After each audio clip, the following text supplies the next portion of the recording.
Liverpool are top of the league, 5 points clear of second place Manchester City. But how did they get so good so quickly? Well, today I'm flanked by tactical geekery of two different generations, Jon Mackenzie and Alex Barker, to find out the answer to the question that I just asked. Okay, Alex, let's start with you. We'll come to how they did it so quickly afterwards. But first, how did they do it so good? Well, I think a lot of it has to do with what Slot has done on the ball in possession with Liverpool, because I think that's been probably the biggest change he's instituted. I mean, if you're vaguely familiar with what Liverpool have been doing this season, you might be more aware of the fact that they've been looking to build out from the back very quickly and bait teams forward and hit the space in behind. You can see that in their touches. The proportion of their touches has swung massively from last season, where it was more in the final third, to this season when they're spending a lot more time in their own third. And like we said, that's broadly because Liverpool want to bait teams forward and look to play through them, hit the space in behind, run through and score goals. But obviously there's a lot more nuance to it than that. Slot has introduced some interesting ideas that I think mark Liverpool out differently than some other teams trying to do this. So let's reset. Let's have Liverpool here with a goal kick, and let's take you through what they tend to do as they build up. So Liverpool have a goal kick, they bounce the ball between their centre-back and goalkeeper quite often, and the goalkeeper gets the ball, studs on the ball, stays still. And the idea here is that not only is he baiting the opposition forward, but by doing it with the goalkeeper rather than the centre-back, Liverpool often baiting teams forward and making them keep their shape narrow. And this opens up space in wider areas, and this allows Liverpool to circulate the ball between their goalkeeper and their two centre-backs. If you watch Liverpool often, you'll quite often see them spend a lot of time passing the ball between these three players, and there's a clear intent to why they do this. And the idea is, as you shift the ball from side to side, you're forcing the opposition to shift side to side as well to keep track of Liverpool's players. And the idea, of course, is that at some point, Liverpool are going to be able to find a player in between the lines. And usually it's the number 10, this is Dominic Szoboszlai or Curtis Jones. This is generally their job to get in between the lines here. But the thing is, this rarely happens because this is the Premier League, and this is the Premier League that's a very difficult league that's been through the revolution of Roberto De Zerbi, right? I'm sure you're familiar with the idea of baiting the press. We've all been burned before, Alex. Yeah, we've all been baited, I think is the right word. And that means that opposition teams, of course, know what Liverpool are trying to do. But what I think marks Slot out differently, and why I think Liverpool being so good on the ball, is that they're not necessarily trying to force these passes forward. In fact, if you look at their pass accuracy, for example, despite spending more time in their own third, which is, you presume, a risky area, looking to bait teams forward, their pass accuracy has actually increased since last season, which is quite an interesting stat, right? And I think we can see that play out when opposition teams have enough of Liverpool circulating the ball between these three players, and they shift up and look to press and cut off this side of the pitch. So we can see here. It is very annoying, I would imagine, to play against that kind of thing, where they're happy to just wait for you to come. And even if you've been told by your coach not to press, I can imagine the instinct would be to do so. Yeah, especially when Liverpool go forward. We saw them play Aston Villa recently, spent most of the time after they went 1-0 up just playing the ball between their centre-backs the whole time. But that was a bit further forward in the pitch. This is during build-up, and as we see the opposition looking to press, cut off this side of the pitch. And this means that Liverpool kind of forced to go out wide. And of course, when they play it to the fullback, the opposition have their plan. They're going to try and minimise the chance of Liverpool playing through and hitting this space. So they're going to shift over and look to cut off their options. But what Slot has introduced are some key movements to try and maximise Liverpool's chances of playing through this. So what we'll see is Gakpo or Diaz drop deep to offer a passing option out wide. We'll see McAllister, who's usually a bit further forward than Gravenberch in the pivot. He'll drop in and he can hopefully provide more of a lateral option. We spoke about the number 10 as well. In this case of Szoboszlai, he'll be looking to get into the space in between these lines. Maybe if this left back is able to find a cuter pass, he'll be able to find him there. And finally, if none of this works, if all of these options are marked off, then Núñez will also shift across. You've got 4 players in this space, and he kind of represents a last resort option where you can lob it over, hopefully he can win this duel, and if he does, then Liverpool can fly forward. But the thing I also like about this is that if Liverpool do lose the ball here, if Núñez doesn't win this duel, it's not necessarily the end of the world. And we can see that play out in this recent sequence against Brighton. This is their recent Premier League game, and you can see they're in the middle of what I was just talking about, where they're bouncing the ball between their centre-back and their goalkeeper. Kelleher spends a little bit more time on the ball. Brighton take the chance, they look to press, and we can see they've cut off this pass to Konate, and now we get to see the key movements we were just talking about. Keller's going to play the pass to Van Dijk, and once Van Dijk receives the ball, you start to see these movements coming in. So Brighton are looking to press, but McAllister, he's dropping in to provide this passing option. And the difference here is that Brighton's two forwards are much further forward than they were when Konate had the ball on the other side, right? So there's now space in behind that wasn't there before. Okay. Exactly right. And yeah, ideally, Liverpool can still pass it to McAllister and they'll be able to build up through the middle. But what happens in this case, Van Dijk plays the ball to McAllister, he's going to play it out wide. And as we can see as well, Szoboszlai circled, the 10 dropping in to provide that extra passing option. Now, the ball goes out to Tsimikas, and Núñez is dropping in as well, just off screen. And the ball's going to go towards him. And then, like we spoke about before, this sequence isn't actually going to work out in Liverpool's favour. They're going to lose the ball here. Tsimikas plays it forward to Núñez. He takes a bit of an awkward touch, and Brighton are about to regain the ball. But like I said, the thing I enjoy about Slot's Liverpool is that by building in wide areas, you're not putting too much risk into your build-up, because if you lose the ball here, it's not like Brighton are going to be able to create a chance, because they're going to have to move the ball back inside to get it towards goal, at which point Liverpool would have time to drop their midfielders and get behind the ball. And you can see it right now, right? Brighton are going to regain the ball. We look at the next slide. There's not really a simple passing option. You could try and play this one, but again, this player is under pressure. Kind of the only options here are to go backwards. And that's one of the reasons why I like Slot's build-up, because there's a good chance Liverpool get through and create chances, but even if they don't, it's not like it's the end of the world. It's risk management, isn't it, Jon? You know, Arne Slot should work in reinsurance. Yeah, I mean, this sort of situation reminds me very much of Manchester City at the moment. Right? The issue that Manchester City have is that when they're losing the ball, they don't have good access to actually counter-press. And then because they have such an aggressive form of positioning in possession of the ball, they then are vulnerable to counter-attacks. But if we compare that with what Liverpool are doing here, you can see there's 4 players around the 4 players of Brighton. So really nice access. You're going to be able to cause them problems immediately with a counter-press. And also, it's not aggressive positioning whatsoever from the rest of the build-up. You know, we've got Trent Alexander-Arnold, the fullback, is just basically in the back line here. Yeah, okay, Tsimikas is a little bit further forward, the 2 centre-backs are there, but you've got a really solid defensive structure here as well. I suppose this is the trade-off almost that Slot's making, is that we're not going to commit a huge amount of players forward, and the result of that is going to be, well, when we do lose the ball, we are going to be really well set up to be able to defend, and that's something that City can't do at the moment. Very thought-provoking, Jon. Interesting. One of the thoughts that's provoked in me, Alex, is just surely the answer to this is just to not press Liverpool. I mean, that's kind of what happened against De Zerbi's Brighton, wasn't it? They got figured out, so to speak. Well, basically, yeah, and that has happened to Liverpool a lot recently. A lot of teams have come up with that answer. Okay, if you're going to try and play through our press, we're just going to sit off. But Arne Slot has come up with some ideas of how to break down teams when they do retreat into a block. So one of them, straight away, is the decision to move Ryan Gravenberch into the number 6 position. Last season, when Liverpool were spending more time in the final third, like we said under Klopp, it made sense for him to be a bit further forward, because he's a very good ball carrier, which means when you have these tight scenarios, he might be able to break through and create a chance. But what Slot has decided to do is move him deeper into the build-up. And the idea is, by pairing him with someone like Virgil van Dijk, who's been in top form this season with his passing, is that if Van Dijk can find him behind the first line of the opposition's press, he'll be able to turn and carry forward. Even if there's someone trying to mark him, he can get past him. But Liverpool are also very good at opening up space in this area between this first line of the press and the rest of the defensive setup, because when the ball is on one side of the pitch, let's say with Van Dijk, what they'll tend to do is push their far side midfielder, so in this case Dominic Szoboszlai, into the opposition's back line. So of course, if you are able to get to Gravenberch, he could potentially fire it through into Núñez or Szoboszlai. But the knock-on effects that has been helping Liverpool, I would say, is that by shifting another player forward into the back line, opposition teams are having to drop deeper to block those passing lanes, right? Which is opening up more space for Liverpool to dictate play in these areas. And from here, they can get it into their forwards, and there is one forward they're prioritising at the moment, but it is worth mentioning, I think one of the reasons they've been good this season is the diverse options they have going forward. For example, Luis Diaz was on great form at the start of the season. Slot has recently brought in Cody Gakpo, offers a very different profile. Rather than running behind, he's a lot more physical. Darwin Núñez has also come in recently for Diogo Jota, again, a lot more physical player. They've got various options, but the one option, as I said, they're focusing on... Let me preempt it. Robbie Fowler.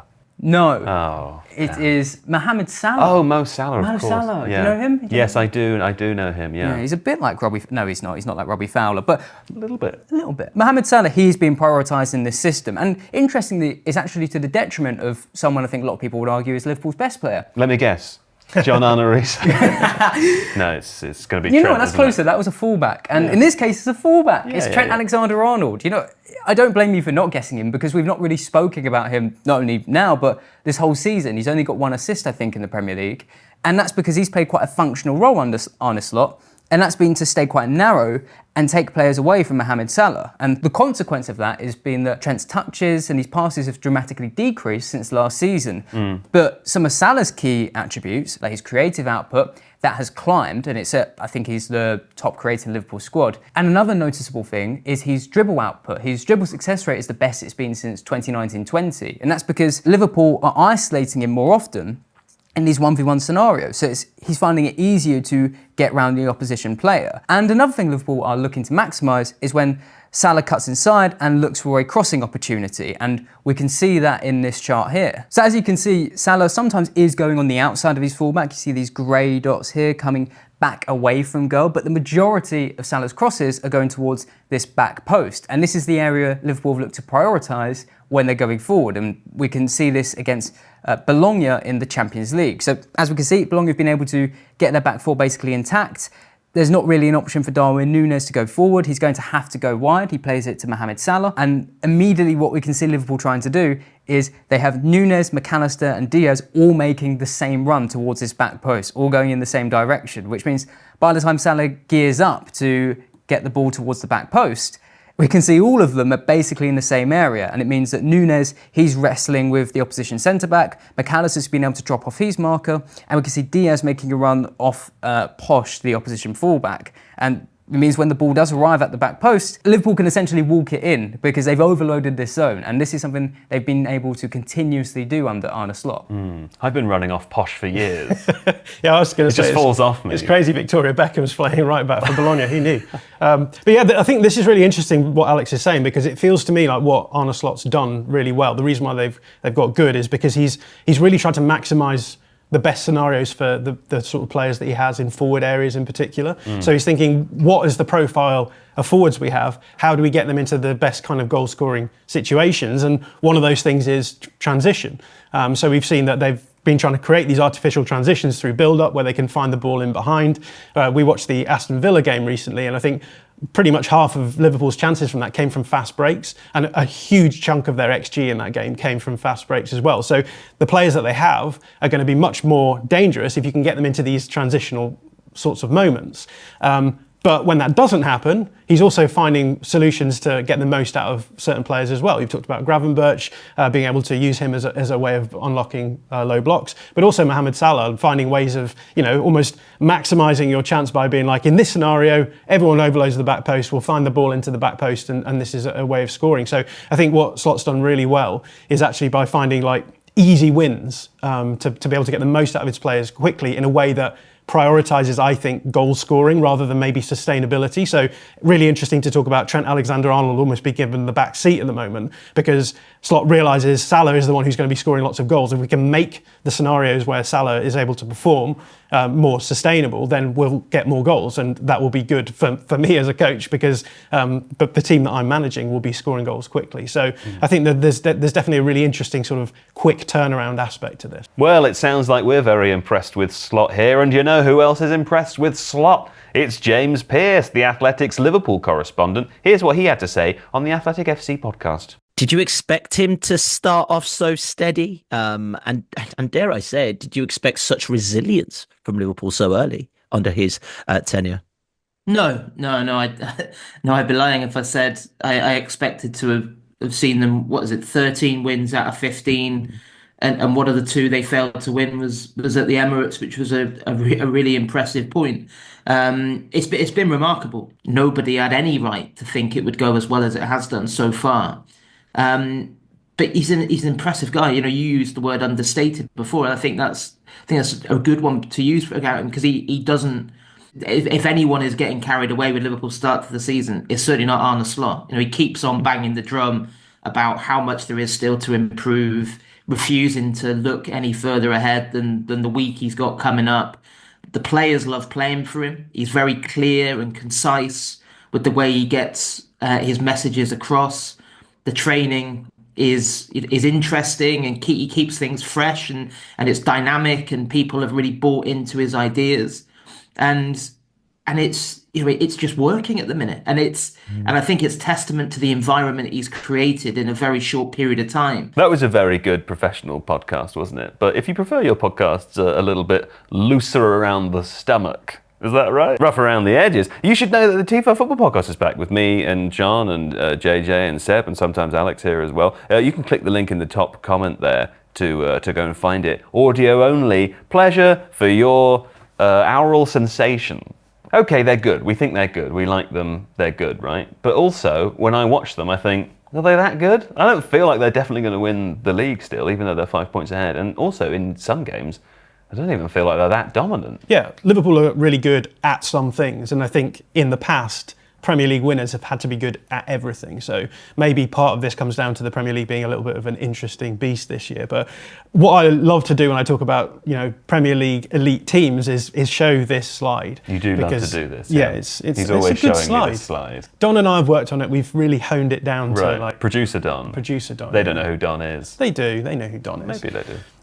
These are all of the phases of the game that you can have in and out of possession. And generally, the best teams, the teams who are going to come out in the title challenge at the end of the season, are going to be elite in pretty much all of these areas.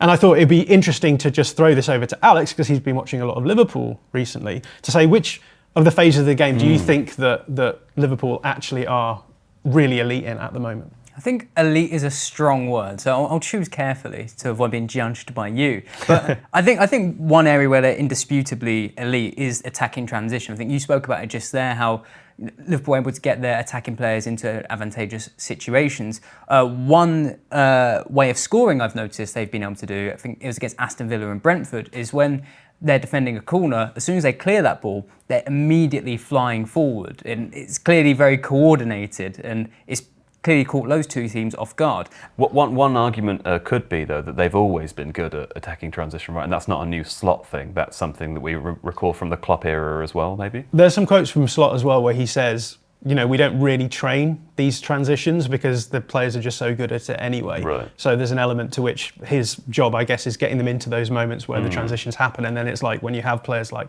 Salah, Nunez, Szoboszlai, Diaz, then those players are going to find the way to goal. It still counts, but I thought it'd be worth pointing out. Yeah, it's fair. I think one area where maybe you could give Slot a bit more credit is rest defence. I mean, if you were looking closely at when I was showing how they build up, especially when teams are in a block, you'll see they usually keep 3 defenders back, and sometimes that's 4 with Trent Alexander-Arnold staying a bit narrow, as we spoke about. And like we mentioned earlier, that's especially apparent when Liverpool are leading. They tend to prioritise rest defence. I think that's probably a big reason why they've had such a good defence so far this season. I think you could also throw in build-up, maybe a bit more controversially, because as we showed earlier, it's not always clean. Liverpool are losing the ball at times, but I would argue, I think you could make the argument that when Liverpool lose the ball, they're not losing it in dangerous situations. And like I mentioned before, when Liverpool do keep the ball during build-up, it quite often leads to them getting into dangerous situations, getting into that space in behind the defence. I mean, I don't know how you define elite, John, but I would say possibility of creating dangerous chances while reducing the possibility of conceding dangerous chances, it might be elite. Yeah, I think there's an argument to be made there. I guess for me, like elite build-up ideas now are much more about control and arriving into the opposition third in a much more functional manner. And I guess that's what Liverpool aren't really doing at the moment, because they are looking to be in these transitional moments. So I'd say that their build-up is really functional. It works. It does what they want the build-up to do. But I think that they're also doing things that a lot of lower Premier League sides could do in build-up if they wanted to as well. So I'm a little bit more on the fence on the build-up side of things. I do some elite build-up, but only when I'm playing with Legos and I need to go up. Yeah, certainly better than the build-up to your jokes, I think. No out of possession then, no? Yeah, I'm less certain on calling anything in this side of the screen elite. Concur? Yeah, I think I would maybe throw the bottom three in here in terms of defending goal, defending set pieces and defensive transition, because I think Slot has made a big thing of the fact that his teams are very good at dropping back in when their press is broken. But are they elite though? I think so, yeah. Okay. But I think that, if your press is broken and you're defensive transitioning, that means that you probably have issues with your high press, which we will go on to talk about. But I did want to talk about one area where, for example, there is more possible upside from them. And you can view this in two ways, I think. One of them is that here's an area where they can improve and they will become a much more dangerous prospect when they sort this out, and that is attacking set pieces. So this is a table which is inversely weighted, Joe. What? That means that the worst team is at the top. Right, okay. Yes. So this is set piece XG created this season. There's the figure there. Set piece XG created. Yeah, so like how basically many how good chances are they've they? created. Yeah, how good are they at chancing Yeah. decent chances from set pieces? So Chelsea are the worst. Chelsea are the worst at the moment. We've talked Why a little is bit the about table that. inverted? Just because make it more complicated. otherwise it would be like the other way round, and then they'd be at the bottom. Yeah, and then it would maybe have that been would- clearer to look at for us in Yeah. the audience to see that, in a normal way. I of have putting it. faith in our audience that they're able to work out that Liverpool being fourth on this table means they're the fourth worst. No, I wouldn't say so. But Shall I turn this? Don could do that in post. Don, fourth- flip it over. What for you're us. saying is fourth is bad. Fourth is bad, yeah, because they're Okay. creating the fourth least amount of XG from set pieces. So again, this is an area where they will be able to find upside. This would be something I would be positive about as a Liverpool fan, because Slot's only been in for 11 games in the Premier League. He's not going to come in and immediately have sorted everything out. No. So I would be fairly positive about It's surprising to see them there, though, because they do have big players and players who have historically been good at set pieces, right? So a bit surprising to see. But again, positivity, they've got the skill sets of profiles of players to be able to turn that corner. But yeah, one of the things that I've mentioned already is that I don't think that Liverpool right now are as elite as they can be, particularly in high pressing, high blocking situations. Just want to talk through what happened in the Chelsea game as a good example of that. Liverpool block out in this 4-2-4 shape, which is what a lot of teams use at the moment, partly because Chelsea play in this 3-2-5 shape, which everyone uses as well. The reason why this 4-2-4 shape is quite nice is because it gives you really good coverage of the opposition pivot players. So these are the two pivot players here. Look, I can highlight them. Yeah. I don't often do that. The reason why the pivot players are so important is they're basically the fulcrum around which the opposition's build-up The works. fulcrum? The fulcrum. The fulcrum. The Millennium Fulcrum. And what actually this structure does is it sort of puts a ring around them. It stops access to them. It stops them having time on the ball. But also the front line has really nice access to the opposition's first line of build-up, which is important because when you're building up, you're going to start from the first line. So all build-up is going to go through the first line, technically. So you've got really nice access here. So let's say Szoboszlai can jump up here. Now that does mean that the pivot player on this side is free.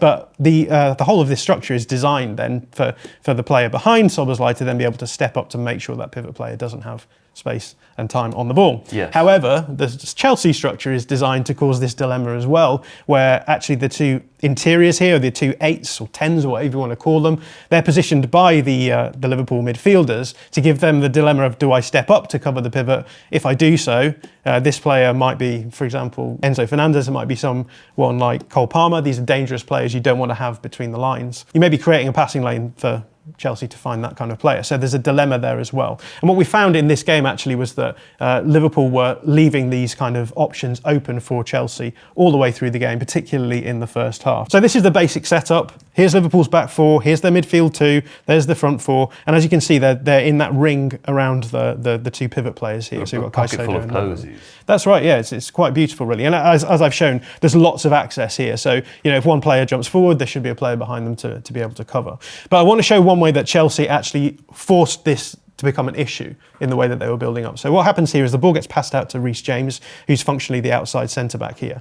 In this situation, what's going to happen is Cody Gakpo is going to jump up because they don't want to leave him with space and time on the ball. But at the same time, what we're going to see is Cole Palmer dragging Curtis Jones out of the way because these two Liverpool midfielders have to worry about the two 10s that are there as well. And so what ends up happening is that by the time Cody Gakpo arrives, this passing lane has opened now to Caicedo because Jota's drifted a bit forward.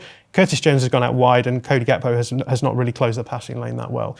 If that ball is then played to Caicedo, he can receive, he's got space and time to receive, his body position is lovely to just let the ball run across his body, and then he's facing down the field. You can see that there's effectively a 4v4 on this back line here. We've got... With the player on the far left not really marked. Yeah, and the idea there is that, that because he's on the far side of the pitch, it should take time for the ball to get there, so you would be able to respond to that. But in this situation, with Caicedo running at the back line, you would expect there to be lots of dangerous chances on, and this is not a nice situation to be in. And the problem is that this kept happening. So this is 20 minutes into the game. Caicedo has received the ball in between the lines. Again, you can see there's 4 players here. Maybe the midfield are slightly better situated here. Again, 32 minutes, receives the ball, is able to turn 4v4 against the back line again. And these are players like Jackson, Cole Palmer, Noni Madueke. These are players who are going to be really dangerous in those sorts of direct attacking moments. If you keep letting this happen, eventually they'll exactly. score, right? 36 minutes, and then if eventually the goal comes from this sort of situation. Now Caicedo is able to get the ball in that space, in that ring, maybe less dangerous than some of the previous situations, but what he's able to do is play the ball through to Nicholas Jackson, who is then able to score. So this is, I would say problematic, because what you're doing in this scenario is you're allowing yourself to be, your press to be played through, a huge amount of your players to be taken out of the defensive game, and then you're basically at the whim and mercy of your own defensive back line to be able to make sure those moments don't end up too dangerous. Now, after this point, Slot did change things around. He switched up the defensive structure, and it stopped a lot of these problems. But it does suggest that there are areas, I think, where Liverpool can actually improve and become better in terms of their out of possession approach. Has Slot spoken directly about this issue at all? He has, and he has produced, I think, one of the quotes that I hate most from a football manager. Good Lord. Would you like to hear the quote? I would like to hear the quote now. So this is a quote that came after the Brighton game, just before the Bayer Leverkusen game. He talked about the fact that in the first half, the same kind of thing happened, where Brighton were able to play through Liverpool's press quite a lot. He said, we want to be very aggressive without the ball. Maybe if we are a bit too aggressive and we get a bit too high, then we still want to try. But if you are just a fraction late, or you can open a certain lane, then they can play through you. And that's what we've just been showing happening with Chelsea quite regularly. He says, the good thing is that I always see my players running back really hard to prevent other teams from getting a chance. So really good defensive transition, as we said before. Because although we felt that Brighton was the better team in the first half, it wasn't like they had 3 or 4 chances from open play. So that shows me that even if they play through our first press, we're still able to not concede that many chances. Now, why do you hate that? That seems perfectly reasonable. Do you think that's a reasonable way of assessing defensive solidity? Well, he's right, isn't he? Well, I mean, the reason I don't like this is because I can think of plenty of analogies where you could use the same argument and you wouldn't find it as plausible, right? Give me one. If I were to say, I walked with my eyes closed across the M25 5 times and didn't get hit by a car, so I can't see any problem with my approach. I would say try again.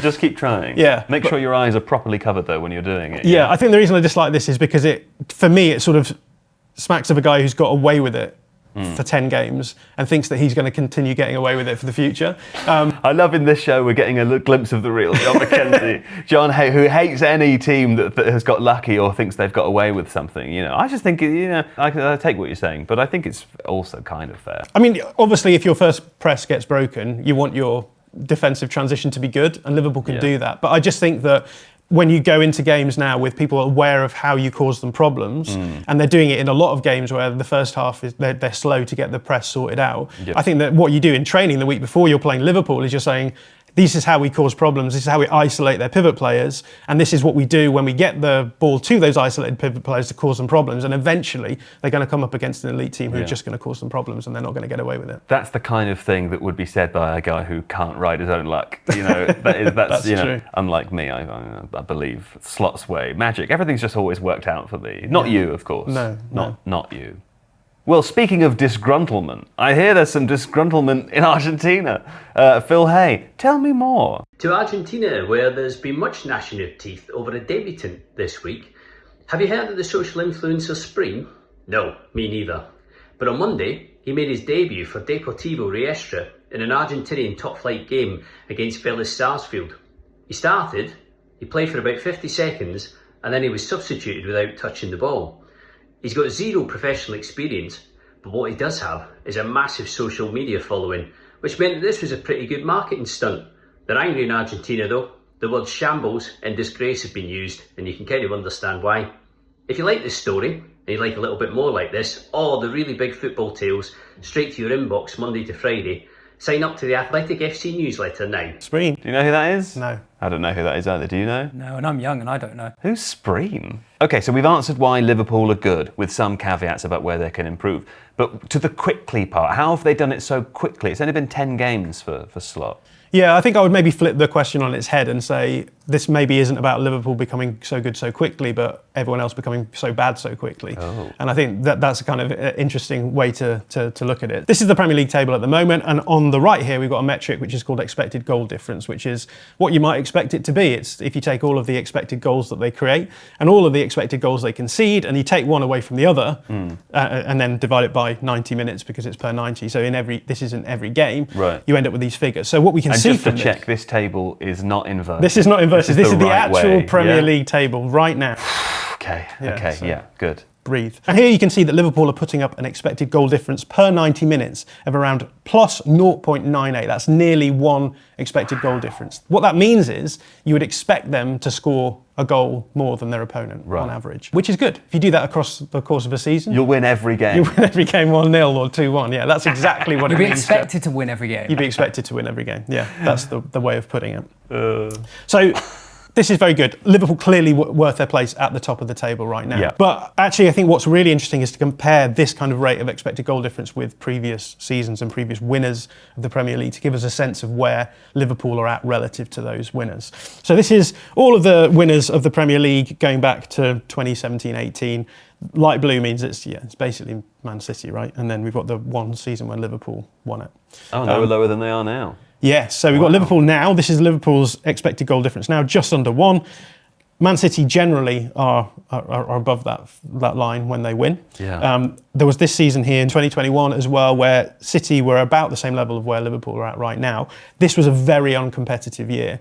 This was the year when Man United came second. They were 12 points behind. Yeah, it was a strange season. The other season we have here is 2019-20, which is when Liverpool won, and their expected goal difference numbers that season were actually lower than where they are right now. So But it as proves that it JJ can be said, that done. one doesn't count. Yeah, because JJ it's doesn't. COVID, right? Yeah, it's COVID, so that one doesn't count. But as we can see, if we go to we look at the runners-up as well, the XGD, we can see that Man City were putting up a massive expected goal difference there as well. Yeah. Now, obviously, this shows that Liverpool could win the league with their current numbers because it's happened before. And the benefit that they have this season is that there isn't another team like Man City putting up 1.47 expected goal difference per 90. Actually, what we've seen is Man City and Arsenal both dropping off. So we can see here, Man City dropping down an incredible 0.4.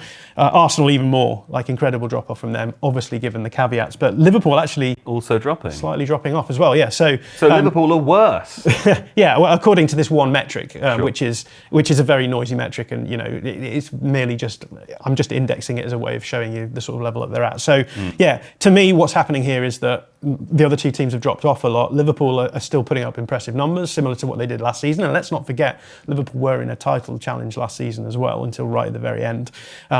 Liverpool have managed to maintain their numbers better than everyone else, and that's why they're top of the table right now. I mean, Alex, Arsenal have been, John's just referenced it there, but their drop-off's been pretty significant, hasn't it? Yeah, and you can see that not just in the underlying numbers, but also in the real numbers in terms of points. So this is the points after 11 games, or 11 games into the Premier League season. And you can see Arsenal have had, they've picked up less points than they did in the 2021-22 season when they finished 5th. So they weren't even challenging for the title that year.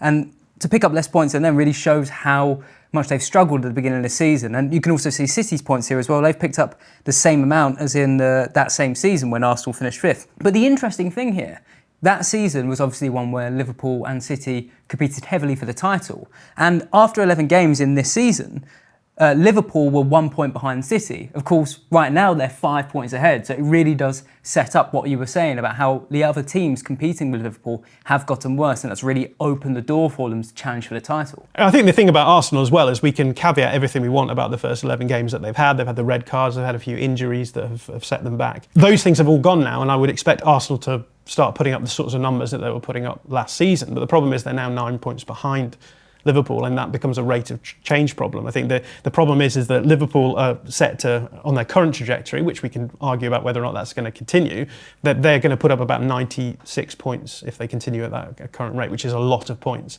For Arsenal to catch up with that, they basically have to be near flawless from this point onwards. So yeah, I think Arsenal, will probably challenge Liverpool in terms of if we started the season right now, but because they've got that 9 points head start, I just think it's so difficult to see Arsenal getting back into it. Okay, well, I mean, the only question left to ask, I suppose, is are Liverpool going to win the title? I know you don't think they are, because last week on this show, you predicted that Manchester City would win the title and that Liverpool would come second. I'm curious to hear whether you think Liverpool are going to win the title or not. I think Liverpool might actually win the Premier League. I've changed my mind. At the start of the season, I've spoken about it with you, I was in that camp of, City will start slow and then they'll end up winning the league because that's what they always do. But I think City are in such an awkward spot. I think, we've spoken about in other videos as well about how they're struggling at the moment, certainly out of possession. And I think without Rodri, they just seem to have a core problem with their players. And I don't think that's easily